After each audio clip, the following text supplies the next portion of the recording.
आचार्य चाणक्य जी कहते हैं कि शत्रु के सामने अगर हार नजर आ रही है तो उसे कभी भी दर्शाए नहीं। अगर ऐसे वक्त में आप कमजोर पकड़ गए तो आपकी हार 100% निश्चित है। चाणक्य कहते हैं कि अगर शत्रु हमसे अधिक शक्तिशाली है तो उसके साथ अनुकूल व्यवहार करें। ऐसे करने पर आप धीरे धीरे उसकी चाल को भांप लेंगे और कभी परेशानी में नहीं फंसेंगे। ऐसे में दुश्मन को कभी कम नहीं आंकना चाहिए। जो दुश्मन कमजोर और छल कपट करने वाला है तो ठीक इसका उल्टा बर्ताव उसके साथ करें। तो दोस्तों, आज हम बात करेंगे शत्रु से निपटने की 12 चाणक्य नीतियों के बारे में, क्योंकि आज के जमाने में हर एक समय, हर एक जगह, हर एक मोड़ पर हमें देखकर जलने वाले लोग मिल जाते हैं।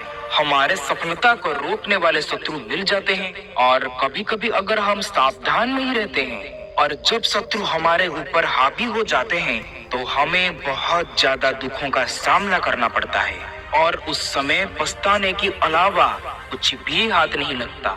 इसलिए आज हम बात करेंगे अपने से बड़े शत्रुओं से निपटने की 12 चाणक्य नीतियों के बारे में, जिनका इस्तेमाल करके हम अपने जिंदगी में सफल हो पाएंगे, अपने सबसे बड़े लक्ष्य को भी हासिल कर पाएंगे। अगर आप इस वीडियो को लास्ट तक देख लेते हैं तो आपके शत्रु अपने पैरों के नीचे गिरकर माफी मांगेगा। इसलिए इस वीडियो को अच्छे से समझने के लिए इस वीडियो को लास्ट तक जरूर देखें। तो चलिए शुरू करते हैं। नंबर 1, आचार्य चाणक्य कहते हैं कि जब दुश्मन आपसे ज्यादा ताकतवर हो तो बिना तैयारी के उसके सामने जाना मूर्खता है। कमजोर अवस्था में शत्रु से दो हाथ करने से आपका हार तय है। इसलिए अगर शत्रु शक्तिशाली हो तो शांत रहकर उसके कमजोरी का पता लगाएं और सही समय का इंतजार करें। नंबर 2, दोस्तों, धैर्य रखें। शत्रु को मात देने के लिए हर समय ठंडे दिमाग से विचार करें और फिर निर्णय लें।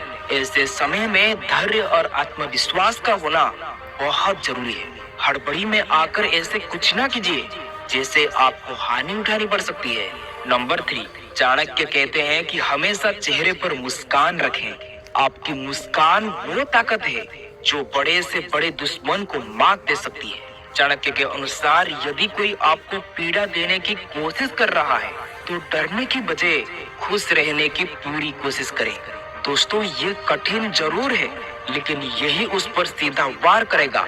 तकलीफों के बाद आपके चेहरे पर मुस्कान देखकर वो अपने आप ईर्ष्या से जलने लगेगा और आपकी हंसी देखकर वो कभी भी हंस नहीं पाएगा। बस यही मुस्कान आपको जीत का सेहरा पहना सकता है। और दोस्तों, मेरी तरफ से भी आपको विनती है कि आप हमेशा मुस्कुराते रहें, खुश रहें और सबको खुश रखें।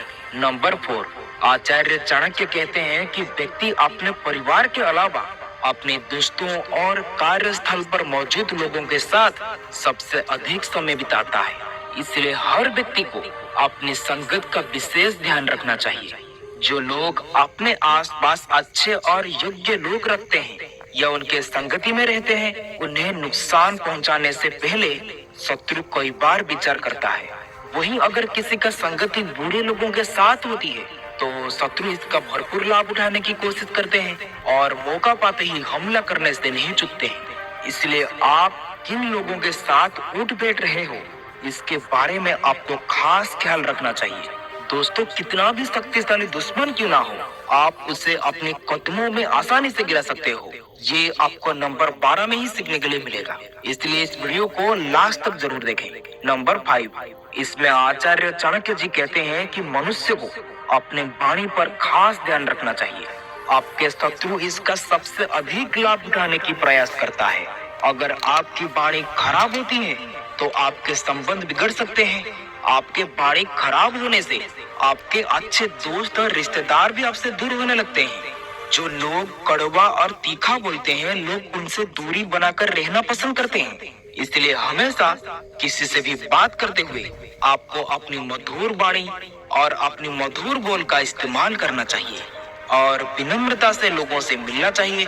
नंबर 6, चाणक्य नीति के अनुसार हर व्यक्ति को बुरी आदतें जैसे नशे की लत से दूर रहना चाहिए। जिन लोगों को नशे की लत होती है, ऐसे लोगों को शत्रु आसानी से पराजित कर देते हैं। नशे में व्यक्ति अपने बुद्धि और विवेक का सही इस्तेमाल नहीं कर पाता और ऐसे में वो गलती कर बैठता है जिसका लाभ आपका शत्रु उठा सकता है। आपके पास जितने सारी बुरी आदतें हैं उसको छोड़ दे, नहीं तो आपको इसके चलते एक दिन पराजित होना पड़ेगा। नंबर 7, दोस्तों आचार्य चाणक्य कहते हैं कि शत्रु को कभी भी कम नहीं आंकना चाहिए। दुश्मन की ताकत का सही आकलन आपकी जीत को निश्चित कर देता है और इससे आपका जीत भी सुनिश्चित हो जाती है।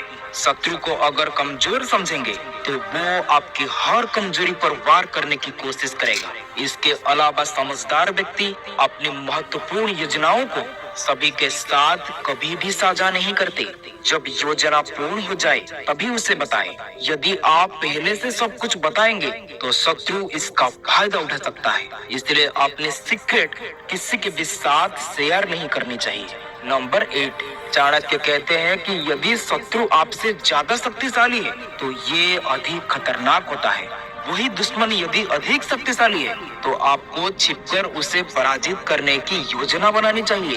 अदृश्य शत्रु यानी कि आपको छुपकर वार करता है, आपके सामने मित्र के समान व्यवहार करता है और आपके पीठ के पीछे चुगली करता है, आपको हर समय नुकसान पहुंचाने की कोशिश करता है और आपके हर काम को बिगाड़ देता है। पहले ऐसे लोगों से जितना हो सके उतना दूर रहना चाहिए और छिपकर उसकी असली चेहरा का पता लगाना चाहिए, जैसे उससे पता ना चले।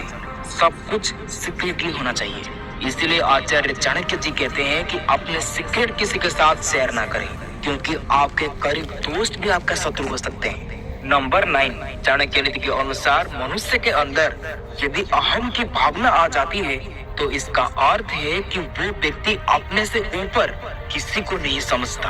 अहम या अहं शत्रुओं की संख्या में वृद्धि करता है, इसलिए जितना हो सके अपने अंदर कभी भी अहंकार की भावना न आने दें, क्योंकि हम सबको पता है कि रावण सबसे बड़ा अहंकारी था और सबसे शक्तिशाली भी था।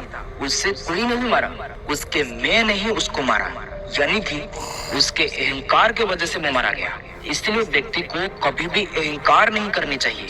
ये एक ऐसी चीज है जो व्यक्ति को समूल नाश कर देती है।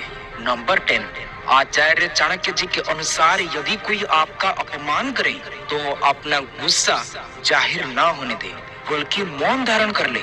जो व्यक्ति मौन रहकर रणनीति बनाता है उसके बारे में जान पाना किसी के लिए भी असंभव होता है और स्वयं आचार्य चाणक्य जी ने भी यही नीति को अपनाया था। हर सामान सस्ता भी और फोर्स